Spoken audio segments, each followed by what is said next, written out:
Saya akan ngaji tentang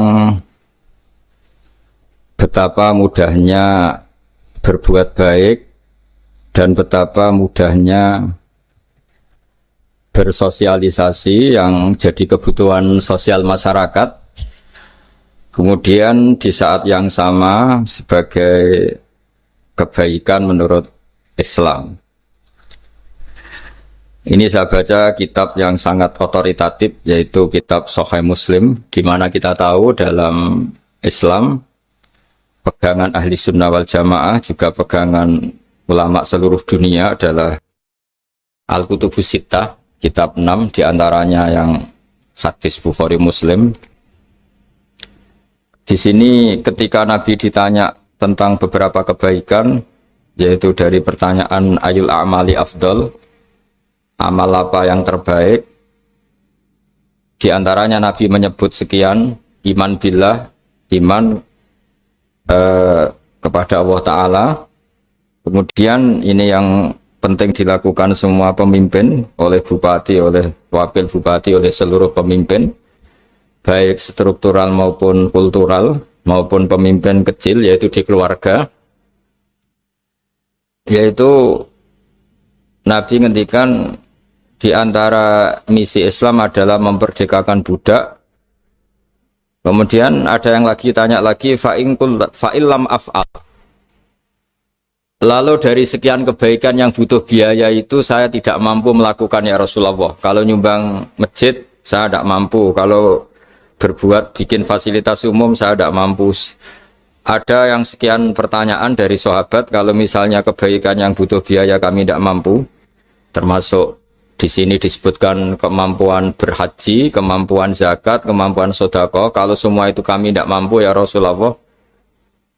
Kata Nabi, tu'inu soni'an aw tasna'u li akhraq. Ini di Sahih Muslim di bab iman dengan judul Babu bayani kaunil iman billah afdalal a'mal. Kalau saya tidak mampu semua melakukan itu ya Rasulullah, yaitu melakukan kebaikan yang butuh biaya, kayak bangun masjid, bangun jalan, bangun fasilitas-fasilitas publik. Tu'inu soni'an aw tasna'u li akhraq. Tu'inu nulungi sira soni'an ing wong sing ahli sun'ah, ahli kreatif, atau ahli, kalau orang sekarang itu bilang dia pekerja rumahan atau production house atau apa saja.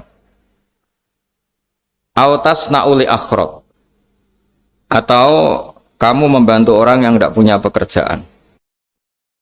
Terus sahabat masih tanya, aro'aita indo'iftu an ba'dil amal. Kalau semua kebaikan aktif saya tidak mampu melakukan ya Rasulullah, kebaikan menolong orang lain, kebaikan yang bersifat aktif. Jawabnya Nabi, dan ini pegangan saya, pegangan kita semua, panduan dari Rasulullah SAW, Nabi ngendikan, takufu syarroka anin nas, fa innaha sodakotun minka ala nafsik. Ya, saya ulang lagi, takufu syarroka anin nas, fa innaha sodakotun minka ala nafsik. Kamu dalam berislam cukup menjaga supaya kejelekan kamu tidak punya imbas pada orang lain. Ya, ini penting dalam Islam. Jadi kalau tidak bisa berbuat baik, potensi keburukan kita jangan sampai menimpa orang lain. Keburukan itu bisa kejahatan kriminal, bisa kejahatan pidana atau merugikan orang lain, atau kejahatan yang tidak sampai kriminal tapi mengganggu orang lain. Misalnya contoh gampang ini, saya sumpek-sumpeknya sendiri ingin jalan-jalan, main di teman yang di jam kerja. Ini kan sumpek-sumpeknya saya sendiri ingin hiburan, terus wisata atau dolan ke teman yang sebetulnya saat itu dia mungkin ngaji atau kerja atau harus memenuhi kewajiban cari nafkah. Gara-gara nemuin saya, akhirnya dia dikomplain sama majikannya, atau gara-gara nemuin saya dia akhirnya tidak ngaji sama santrinya, atau gara-gara nemuin saya dia terganggu aktivitasnya. Itu juga tidak boleh, karena berarti keburukan kita punya akibat pada orang lain. Jadi kaidah dalam Islam itu kalau tidak berbuat baik, potensi keburukan kita ini jangan sampai menimpa orang lain. Sehingga di sini Islam menyarankan uzlah. Uzlah itu nyepi. Jadi misalnya kita baru penat, baru bawaannya itu emosi, baru gak suka kumpul orang, itu ya sebaiknya jangan jalan-jalan, karena di antara kebaikan Islam itu tabassum, senyum, atau talqatu wajhin, ceria. Tapi karena kita mungkin jatuh kredit, jatuh hutang, atau punya masalah keluarga, sehingga bawaan kita itu emosi. Nah, dalam seperti ini sebaiknya uzlah, menutup diri. Sehingga kata Rasulullah SAW, dalam zaman akhir di antara kebaikan itu kamu meninggalkan manusia aktivitasnya, kemudian watadaun nas min syarrik, kamu meninggalkan manusia supaya nggak kena keburukan kamu. Jadi ada momen, ada saat di mana kita mungkin kalau ketemu orang itu bawaannya ingin sengak, ingin ngomong yang nggak enak, atau kita baru penat, itu sebaiknya uzlah saja, mengurung diri di kamar atau isolasi sendiri, karena bawaannya baru emosi. Nah, ini yang jarang dipraktekkan. Kalau sekarang malah banyak yang saat susah malah bawaannya ingin namam, ingin apa, menvonis orang lain atau ngadili orang lain. Padahal pesannya Nabi, kalau semua kebaikan aktif tidak bisa kamu lakukan itu, takuffu syarra ka'anin nas fa innaha shadaqatun minka ala nafsik. Sehingga keburukan kita, ya saya ulang lagi, keburukan kita yang ingin emosi, ingin apa, itu tidak punya akibat orang lain. Di sini kearifannya Rasulullah SAW, beliau masyhur ngendikan, layak dilqodi wa ghadban. Jangan sampai seorang hakim bikin keputusan ketika emosi, karena bawaannya orang emosi itu pasti nggak terkontrol intelektualnya, nggak terkontrol nuraninya, nggak terkontrol semua sifat baiknya. Itu kalau punya keputusan bahaya sekali. Sehingga Nabi dari awal ngendikan layak dilqodi wa ghadban, orang yang sedang emosi tinggi jangan bikin keputusan penting. Kemudian oleh ulama diteruskan juga jangan bikin keputusan penting orang yang sangat lapar, atau yang sangat kenyang, atau yang sangat ngantuk, atau yang super sibuk. Jadi hal-hal yang potensi buruk dalam mengambil keputusan itu harus ditinggalkan. Sehingga misalnya bupati atau wakil bupati kalau sedang tidak nyaman dengan suasana apa, nggak boleh rapat kemudian memutuskan keputusan penting. Begitu juga kiai dan semuanya. Nah, ini yang supaya otoritatif. Kenapa saya bawa kitab itu logikanya jelas ya. Kita sebagai dai, sebagai ustadz, atau sebagai mubalek, atau sebagai siapa saja, yang ingin kita wariskan ke umat Rasulullah adalah dawuh-dawuhnya Nabi. Dan kalau kita ngaji tidak pakai kitab, itu sebenarnya umat kita jejali dengan pikiran kita, dengan ide kita. Jangan-jangan ide kita, pikiran kita ini tidak mewarisi pikiran Islam, tapi pikiran kita atau emosi kita. Tapi kalau kita baca kitab, artinya umat ini berhak mendapat apa yang diteladankan dan disabdakan oleh Rasulullah SAW. Tapi kalau kita, itu pasti inginnya itu kita. Misalnya kita Bupati Banyuwangi, mungkin kita akan cerita Banyuwangi dengan asik. Tapi bagi daerah lain, apa urgensinya bagi saya? Begitu juga kalau kita kiai, mungkin kita akan cerita fadhilnya kiai. Tapi bagi orang lain yang keutamaannya jadi pekerja, jadi satpam, jadi guru, jadi pegawai negeri yang adil. Sehingga subjektivitas kita ini akan tinggi. Tapi kalau kita sebagai kiai baca hadis, maka umat ini mendapatkan panduan dari Rasulullah SAW. Nah, dari sekian panduan itu, kata Nabi, jika Anda tidak bisa berbuat kebaikan aktif, maka kebaikan yang harus Anda lakukan adalah potensi kejelekan kamu jangan menimpa orang lain. Makanya saya berkali-kali bilang, saya ini termasuk kiai yang jarang main ke alumni. Karena tadi kadang-kadang alumni itu sudah mau kerja di tempat kerjanya atau mau janjian ngantar anaknya sekolah. Gara-gara ada saya, mungkin semua itu dibatalkan. Sehingga silaturahim itu juga harus dimanage supaya tidak mengganggu haknya orang yang kita silaturahimi. Jangan sampai silaturahim jam 9, saatnya orang kerja, kemudian dia dapat peringatan dari pabriknya gara-gara sering didolani kiainya. Itu kan jadi ribet. Atau kiai karena sering didolani terus tidak ngaji, menutupi tamu terus, itu kan jadi ribet. Apapun itu, sehingga orang itu harus berpikir perilakunya itu tidak punya akibat la doror wa la diror. Jangan mengganggu dirinya, juga jangan mengganggu orang lain. Ini oleh Nabi disebut takuffu syarra ka'adin nas fa innaha shadaqatun minka ala nafsik. Sifat buruk kamu itu harus dijaga supaya tidak menimpa orang lain, dan itu berarti menjadi sedekah kamu atau amal kamu pada diri kamu sendiri. Jadi ini penting dimaklumatkan ke semua kita bahwa saat kita tidak bisa berbuat baik aktif, misalnya nggak bisa sedekah, nggak bisa menolong orang, setidaknya keburukan kita tidak menimpa orang lain. Nah, termasuk keburukan yang terselubung adalah kita punya pikiran yang menurut kita ini hebat, tapi bagi orang lain mungkin bahaya. Misalnya kita punya pikiran ingin jadi orang kaya raya yang dermawan. Itu artinya kan pikiran baik karena ingin jadi dermawan. Tapi artinya bayangkan orang lain tuh miskin semua butuh derma kamu. Mana mau orang lain kamu bayangkan miskin butuh derma kamu. Orang lain juga bayangkan dirinya kaya gak butuh derma kamu. Itu namanya kebaikan yang subjektif.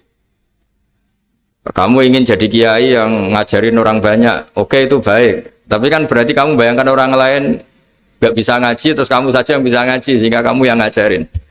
Ya sudahlah, kebaikan itu udah usah muluk-muluk seperti itu. Jadi apa yang ditakdirkan kita jadi bupati ya jadi yang baik, menolong pekerja-pekerja yang baik. Saya kemarin diceritain banyak oleh Mas Anas aktivitas Pemda Banyuwangi yang menolong banyak orang, juga masyarakat juga saling menolong dan seterusnya dan terusnya. Jadi ini jelas maksud saya supaya bupati dan semuanya pemimpin melakukan kebaikan itu berdasar panduan dari Rasulullah SAW, di mana di antara aturan yang dianjurkan beliau adalah aktivitas kita sebagai manusia adalah tu'inu soni'an au tasna'uli akhrat. Ya, saya ulang lagi, saya ulang teks hadisnya secara lengkap supaya dapat berkahnya Rasulullah SAW.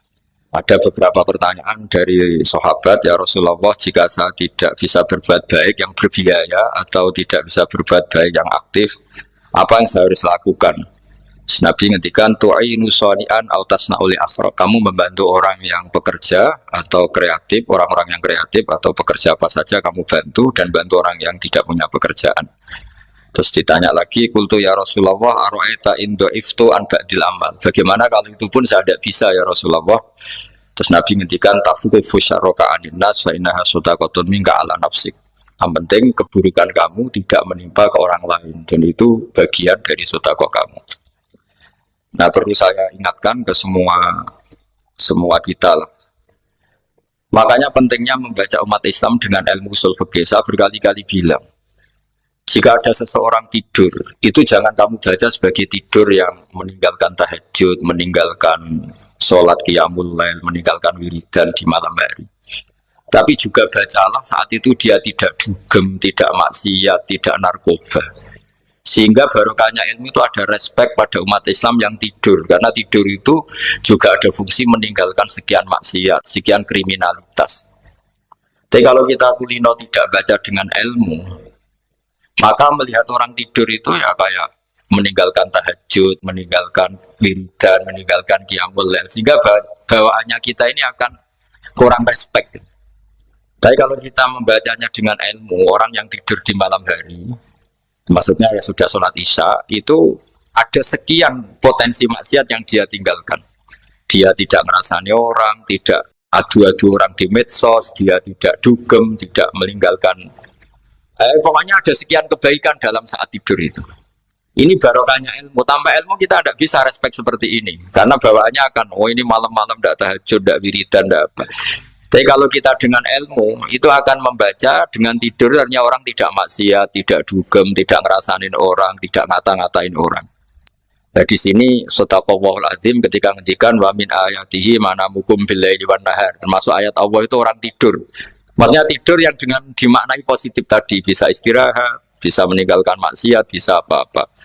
Nah ini di sini hebatnya Rasulullah SAW ketika beliau memandu kebaikan. Di antara kebaikan itu apa? Takufu syarroka anin nas fa innaha shadaqatun minka ala nafsik. Kamu, potensi buruk kamu atau keburukan kamu jangan sampai menimpa pada manusia, pada orang lain, dan itu bagian dari sedekah kamu. Ya, saya mohon maaf sama Bu Bupati, sama semua Pemda, sama Wakil Bupati karena saya tidak bisa lama-lama. Saya punya wadifah. Tadi ini pun sudah murting ngaji saya karena saya harus ikut ngaji di sini. Dan mari sama-sama berdoa. Al-Fatihah. Jadi status gambaan ini kita mantapkan dulu. Jangan ada status lain kita di depan Allah kecuali status kehambaan. Yeah. Saya punya analogi dan itu saya ulang-ulang karena di antara ciri Quran itu mengulang-ulang sesuatu yang harus jadi pegangan. Saya ulang lagi, di antara ciri Quran itu mengulang-ulang sesuatu yang jadi pegangan. Jika kita belajar ilmu fisika atau ilmu apa saja, maka kita akan bicara materi sesuai statusnya. Jadi kita harus latihan untuk iman kepada Allah. Saya tanpa mengurangi rasa hormat, saya memberi contoh begini ya. Ini jam, materinya dari besi. Ini kertas, materinya ya kertas. Tentu secara fisik, orang akan bilang jam ini lebih kuat timbang kertas. Dan itu pasti dibenarkan dari segi materi. Tapi kalau Anda beragama dan Anda tahu bahwa pengendali alam raya ini Allah Ta'ala, maka kamu akan bilang, terserah Gus Baha. Gitu. Bisa saja jam ini saya punya niat saya hancurkan, kertas yang lemah ini saya simpan. Sehingga jam tangan ini 5 menit lagi saya hancurkan sehingga benar-benar rusak. Sementara kertas ini saya simpan sampai bertahun-tahun awet. Nah, kira-kira seperti itulah ilmu manusia. Sesuatu yang kita sangka kuat, ternyata Allah punya rencana menghancurkan itu. Dan yang kita sangka lemah, ternyata Allah punya rencana untuk mengabadikan itu. Nah, di sini pentingnya iman, lahu maqalidus samawati wal ardh. Hanya Allah yang mengendalikan semua. Jadi jangan mentang-mentang kita punya ilmu bahwa materi besi itu lebih kuat timbang kertas, terus kita pastikan bahwa besi lebih awet ketimbang kertas. Kita sisakan satu keyakinan, terserah Allah, terserah pengendalinya. Nah itu agama, bilang terserah pengendalinya itu agama. Ya mungkin tadi aja problem sinyal, saya ulang lagi. Ibarat saya ini megang jam tangan, yang materinya dari besi. Ini kertas yang materinya lemah. Tentu kita akan bilang bahwa jam atau besi lebih kuat ketimbang apa? Kertas. Tapi Anda salah.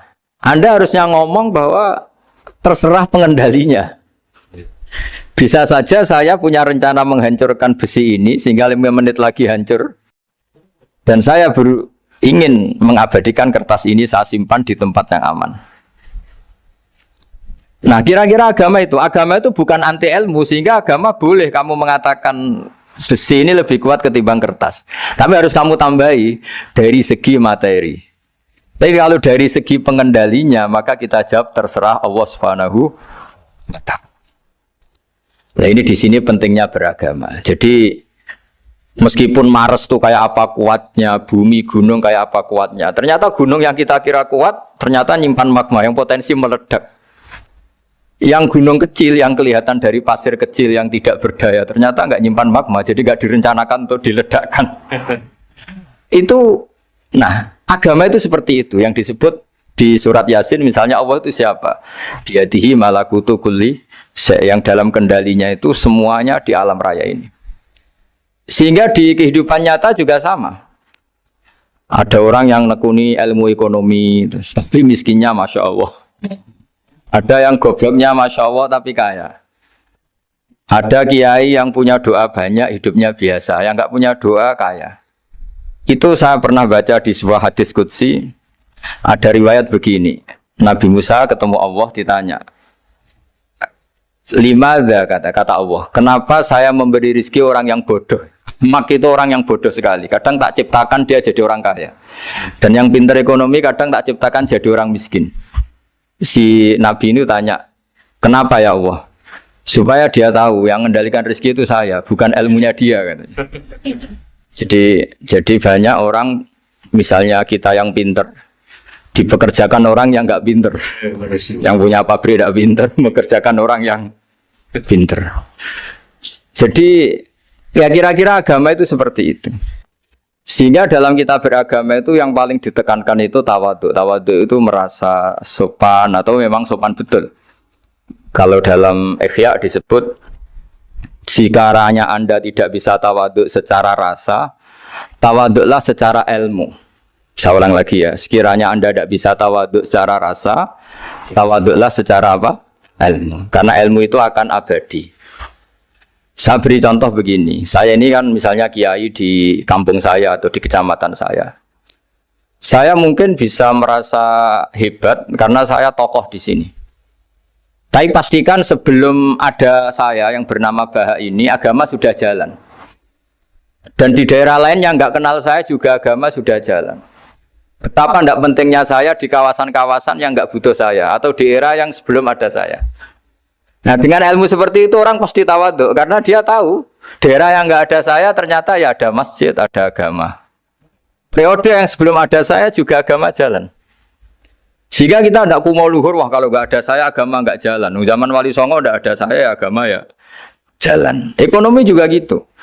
Kalau Anda pakar ekonomi yang mensejahterakan rakyat, cara tawaduk itu kalau nggak bisa dengan rasa, dengan ilmu. Sebelum ada kamu banyak orang kaya, banyak orang yang nggak kenal kamu juga kaya.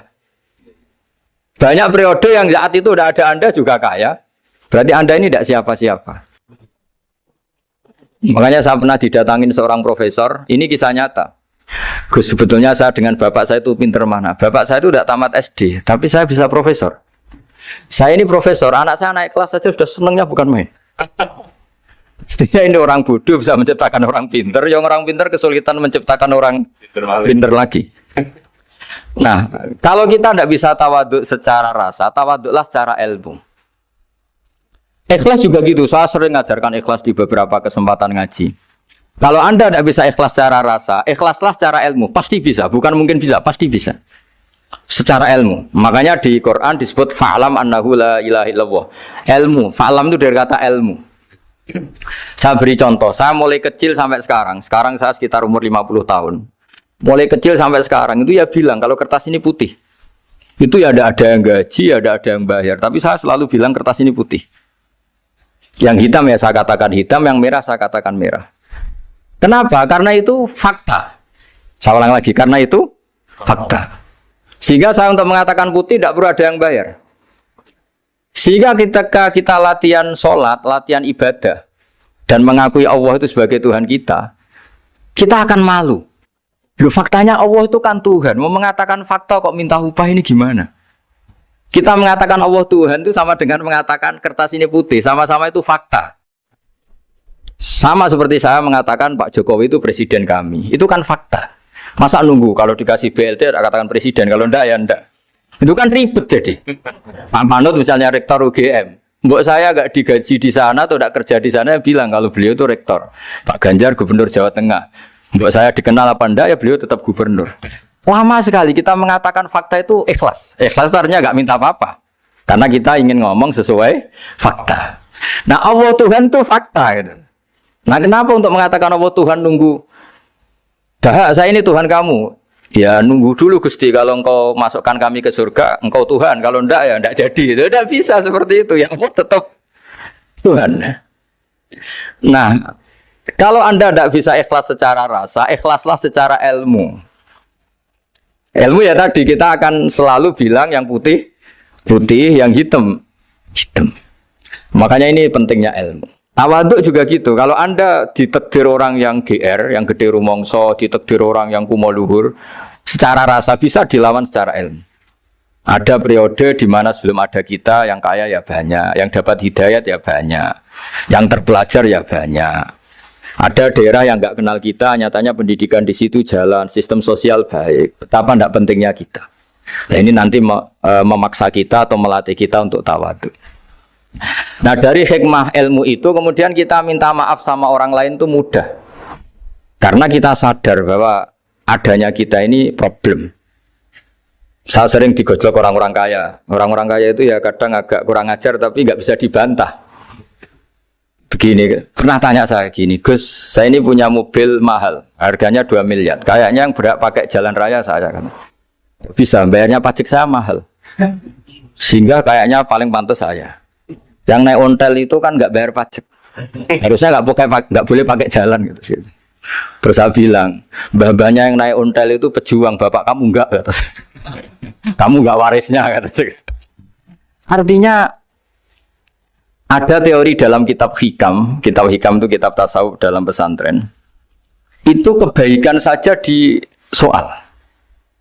Misalnya begini, kita ini bangga sebagai urip yang tertib, hidup yang tertib di kantor, di tempat-tempat pekerjaan. Tapi kalau itu semua terjadi, kalau ada kecelakaan di jalan itu nggak ada yang nolong langsung. SAR paling efektif, tim penolong paling efektif itu ya orang-orang nganggur itu. Orang-orang yang di jalan-jalan di perapatan itu kalau ada kecelakaan langsung nolong. Itu nanti ambulan itu yang kedua, ketiga, yang nolong pertama ya orang-orang yang nganggur-nganggur di jalan itu. Ada orang tersesat nolong. Maka ketika seorang sahabat tanya, ya Rasulullah, kalau engkau melarang kita jagongan di jalan, itu kita tidak bisa. Tapi kata Nabi, ya silahkan saja, tapi adu haqqat thoriq, kamu di jalan itu datangkan. Apa itu? Ya kamu bisa amar ma'ruf nahi mungkar. Coba kalau di terminal, di tempat publik banyak orang yang soleh, itu nanti copet ya sungkan. Yang mau jambret ya sungkan, karena yang di situ orang-orang soleh. Nanti yang nggak sholat juga sungkan, karena yang di situ banyak yang sholat. Jadi kenyamanan orang pergi jauh di tempat-tempat sepi itu ya barokahnya orang-orang nganggur terus ngaji, wah nengkono masih rame, ada orang yang di perapatan, di pertigaan. Bayangkan kalau ini orang-orang soleh, pasti itu nyaman. Karena wilayah publik dihuni orang-orang yang soleh. Tapi orang pasti bilang itu nggak tertib. Kita inginnya hidup ya tertib di kantor atau yang suka di masjid, di masjid. Tapi kalau itu terjadi, itu nggak ada tim SAR gratis yang setiap saat kalau ada orang kecelakaan nolong. Makanya dalam makalah hikam itu paling masyhur diantaranya itu manusia itu siapa? Manusia itu mangkanat mahasinuhu masawiya, fakih falatakun masawihi masawiya. Manusia itu orang yang saat baik saja ada salahnya, apalagi masalah. Jadi kalau kamu punya toko lagi laris dan saat laris itu Anda ngerumat keluarga Anda melakukan kebaikan pada keluarga Anda, pasti ada toko lain yang termahjubkan, yang tersingkirkan. Makanya saya pernah diskusi sama kiai besar, guyonan sama saya. Kita kalau kiai besar sebaiknya kalau diundang di musala kecil datang apa enggak? Kata kiai yang satu, jangan datang Gus, itu jatahnya kiai kecil. Terus kata yang satu, datang Gus sebagai bukti tawaduk bahwa kita kiai besar pun mau diundang yang kecil. Akhirnya kita ini ya kadang datang kadang enggak, karena kadang kita enggak datang supaya jatah rezeki kiai kecil enggak terambil. Kadang ya mau datang supaya dikira tawaduk. Makanya kalau seorang profesor sering turba di bawah itu ya kasihan yang S1, SPDI itu kan nanti nggak jadi bintang kalau profesornya sering turun. Kalah terus itu. Jadi kadang-kadang itu orang itu harus berpikir secara ilmu, jangan rasa terus. Jadi itu ilmu. Jadi semua yang kebaikan yang kita lakukan itu secara ilmiah bisa diperdebatkan. Ada orang senang ngomong serius supaya bangsa ini maju. Tapi bapak saya itu pesan saya, kamu kalau ngiyai itu jangan sering ngomong serius kan. Masyarakat sudah capek mikir utang, mikir keluarga. Begitu sowan kiai dijak ngomong serius lagi nanti capek kan.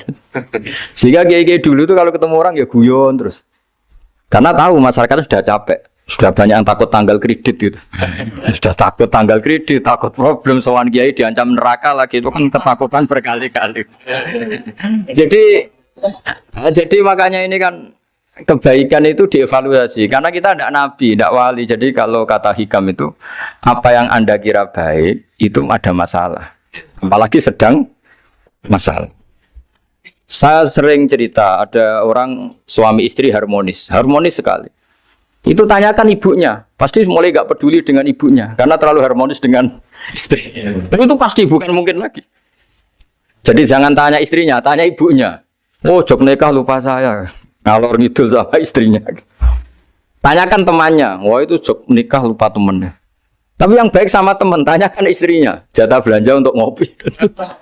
Begitu terus itu. Jadi siklus sosial itu. Nah, di sini pentingnya saling minta maaf karena dalam kebaikan kita pasti ada kesalahan. Ketika karir kita baik di pemerintahan maupun di kampus, pasti dengan sendirinya ada yang agak tersingkirkan. Meskipun itu sudah hukum alam, tapi apapun itu kita harus minta maaf. Makanya banyak, saya sering cerita berkali-kali, dulu itu ada dua nabi yang seangkatan. Itu luar biasa debat ilmiahnya, tapi debat baik. Mulai dulu ya ada polemik itu ya mulai dulu ya ada. Yang Nabi Yahya itu suka berkawan orang-orang soleh. Kalau ditanya kenapa kamu berkawan orang-orang soleh, ya enak lah, karena berkawan orang soleh. Yang Nabi Isa sering berkawan orang-orang yang nggak jelas. Ditanya, kenapa anda suka berkawan orang-orang yang nggak jelas? Innama ana tabibun udawil mardo. Nabi dan kiai itu ibarat dokter ya, tentu menyembuhkan yang sakit. Kalau anda seorang dokter pasti neliti daerah-daerah pandemi, masa neliti daerah sehat? Nah, jadi dulu bapak wasiat ke saya gitu, kau nak jadi kiai kau bengkel, jadi kiai itu kayak bengkel. Kalau nggak siap dadani orang nggak jelas ya jangan jadi kiai kan. Itu ya, tapi kan masalahnya kita sendiri solehnya pas-pasan, takut terkontaminasi. Jadi yang jelek bukan jadi baik, kita yang baik jadi jelek. Nah itu kan mulai dulu ya polemik sejauh mana kita punya kekuatan untuk tidak terpengaruh yang negatif. Yang negatif terpengaruh kita menjadi positif.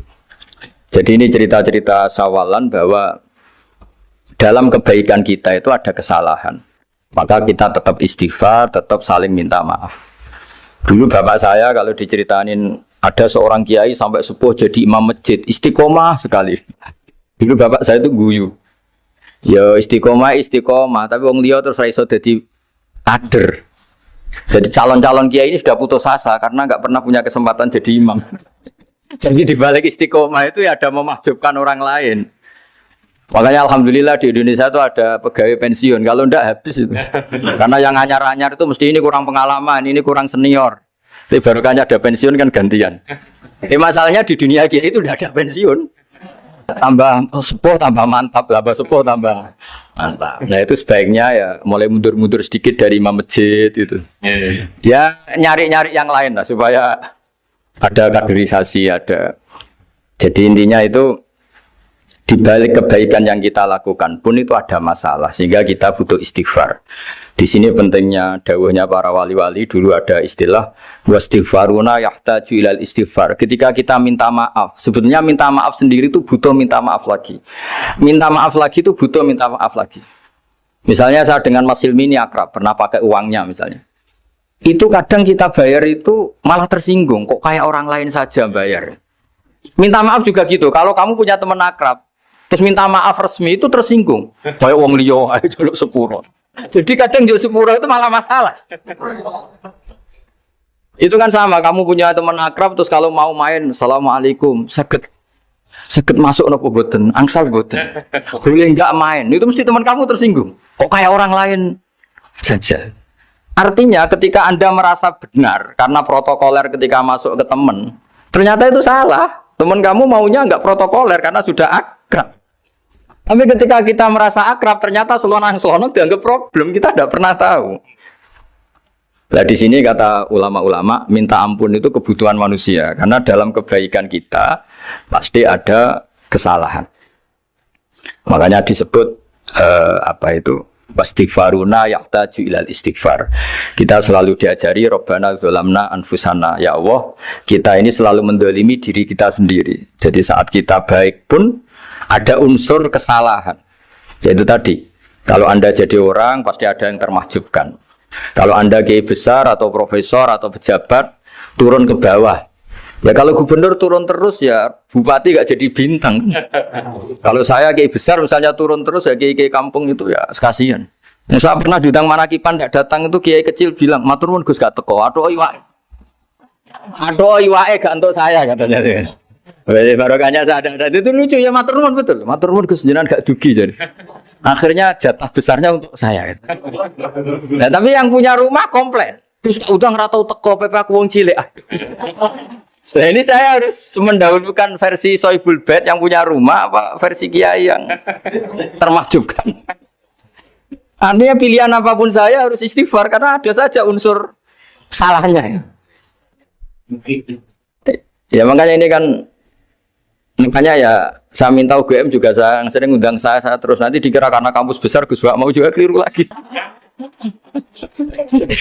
Kalau 1-2 kali mungkin boleh, kalau keseringan ya nggak boleh, nanti itu dikira saya maunya hanya sama kampus besar, padahal saya sama RT ya sering datang juga. Nah ini yang terakhir saya bacakan teks otoritatif sebagaimana janji saya. Kata Rasulullah SAW di sebuah hadis, ini terakhir nanti supaya nggak lama-lama saya juga punya wadhifah. Ada orang itu punya hutang. Hutang itu ya hutang, memang hutang. Singkat cerita orang itu tidak bisa bayar sampai akhirat. Dan aturannya Allah, orang yang punya hutang tidak bisa bayar ini harus diaudit, harus diselesaikan di akhirat. Kalau tidak bisa diselesaikan di dunia, diselesaikan di akhirat. Walhasil akhirnya di akhirat itu ditagih dan tidak mampu bayar. Karena di akhirat sudah tidak ada kredit, tidak ada ATM, tidak ada apa saja. Terus kata Allah, solusinya kebaikan kamu dikasihkan yang ngutangi. Ternyata kebaikan dia tidak cukup juga. Bayarnya apa? Kejelekan yang ngutangin dikasihkan yang utang. Kayak apa celakanya? Kebetulan yang ngutangi salahnya banyak, ini kan repot. Tapi Allah itu tidak suka kalau ada orang mukmin yang satu saudara kemudian masuk neraka karena saudaranya ini. Kata Allah, jika ini masuk neraka berarti disebabkan komplain atau ketidakikhlasan temannya yang mukmin. Masa orang mukmin menyebabkan mukmin yang lain masuk neraka? Allah tidak ingin. Makanya diantara nikmatnya beragama itu ukhuwah, persaudaraan. Baik persaudaraan atas nama iman atau atas nama kebangsaan atau atas nama kemanusiaan. Akhirnya si yang ngutangi ini tadi, jangan dibahasakan kreditur, nanti kita kayak bank, yang ngutangin lah nanti. Ya bahasa gampangnya yang ngutangin, karena tidak semua orang ngutangnya sama bank. Sama Allah ditunjukkan satu surga yang luar biasa. Nanti tak baca teks Arabnya ya, supaya dapat berkahnya bahasa Arab. Terus saking mewahnya surga itu, si yang ngutangin tanya, ya Allah itu untuk nabi siapa? Karena semewah itu pasti untuk kelas nabi. Atau untuk wali siapa? Katanya, terus kata Allah, sabda Allah, untuk siapapun yang mampu membeli. Lalu siapa yang bisa membeli surga semewah itu? Kamu bisa. Terus, dengan apa ya Allah? Kamu mengampuni teman kamu itu. Kamu bebaskan dari utangnya. Nanti tak kasih surga itu. Terus, akhirnya sama Allah, kata orang itu, ya Allah saya bebaskan. Ya sudah, kamu berdua masuk surga. Karena Allah tidak ingin ada kasus aneh. Dua orang mukmin ini kan bersaudara. Masa bersaudara kemudian yang satu menjadi penyebab masuknya neraka karena ini tidak mau memaafkan. Artinya kalau kita syawalan itu harus benar-benar mau memaafkan, karena kalau tidak Anda menjadi penyebab teman kamu masuk neraka. Jadi kita janganlah jadi orang mukmin yang menjadi problem bagi saudara kita. Jadi makanya saya itu berharap ada wali utang saya terus tidak bisa bayar, karena ini masih dibela-belain Allah ini. Karena Allah nggak ikhlas kalau ada walinya masuk neraka. Jadi kalau ada wali utang kamu, itu utangin saja, doain nggak bisa nyaur, no? Nggak bisa bayar. Nanti ini akan dibela-belain Allah di akhirat. Karena wali ini nggak pantas masuk neraka. Ya, jadi kalau ada wali utang kamu mau bayar, sudah Anda tidak usah bayar, nanti di akhirat saja. Lah yang ribet kalau yang kamu utangin dia ahli neraka, kamu nagihnya disuruh masuk neraka. Nah, itu ribet itu. Sudah utang dia ahli neraka. Ya tak baca teksnya supaya ini ada di kitab Ihya halaman 197 juz 2. Status hadisnya waqala shahihul isnad, kata Imam Hakim, hadis ini shahihul isnad. Saya baca Arabnya nanti insyaallah sebagian ya supaya kelihatan teks aslinya di bab hukukul muslim. Nama Rasulullah sallallahu alaihi wasallam jalisun izdhika hatta badat sanayahu. Nabi ketika santai-santai duduk tahu-tahu tertawa sampai gigi depannya itu kelihatan. Jadi tertawa sangat sampai gigi depannya kelihatan. Yang notabene beliau sering hanya senyum, kali ini tertawa betul sampai gigi depannya kelihatan. Faqala Umaru radhiyallahu anhu ya Rasulullah bi abi anta wa ummi malladhi adhakaka. Apa yang bikin kau sampai tertawa seperti itu? Qala rajulani min ummati jasaya baina yaday rabbil izzah. Dua lelaki dari umatku sama-sama sungkeman nuntut keadilan di depan Allah. Jasaya itu sungkem, duduk bersimpuh itu kalau dalam bahasa Arab itu apa? Namanya jasiyah. Faqala ahaduma ya rabbi khudli madlamati min hadza. Faqala wa rudda ala akhika madlamata. Qala ya rabbi lam yabqali min hasanati syai'un. Faqala wa ta'ala li talib kaifa tasna'u bi akhika wa lam yabqa lahu min hasanati syai'un. Faqala ya rabbi falyahmil anni min auzari. Kalau kebaikannya dia tidak cukup, ya salah saya supaya dilimpahkan ke dia. Terus summa fadat aina Rasulillah sallallahu alaihi wasallam bil buka. Nabi di tengah-tengah cerita tuh nangis. Senangis-nangisnya karena habis seneng lalu nangis karena ini kan kebaikannya sudah dikasihkan habis cukup enggak cukup. Akhirnya kejelekan yang ngutangin ini diberikan. Makanya kalau kamu ingin masuk surga, utangi orang-orang soleh sebanyak-banyaknya. Dan doain nggak bisa apa? Nyaur. Tapi tak jamin orang soleh itu nggak suka utang. Karena hidupnya sederhana ini. Kayaknya saya tidak akan utang Mas Ilmi itu. Karena orang soleh itu hidupnya sederhana, pasti tidak butuh. Kalaupun utang paling ya untuk makan kan gampang nyaurnya apa? Terus kata Rasulullah, faqala inna dzalika la yaumun azimun yauma yahtadun nasu fihi ila ayuhmala anhum min auzarihim. Terus fayaqulu wa ta'ala lil mutadzallim irfa basarak. Coba kamu lihat yang di sana itu ada apa?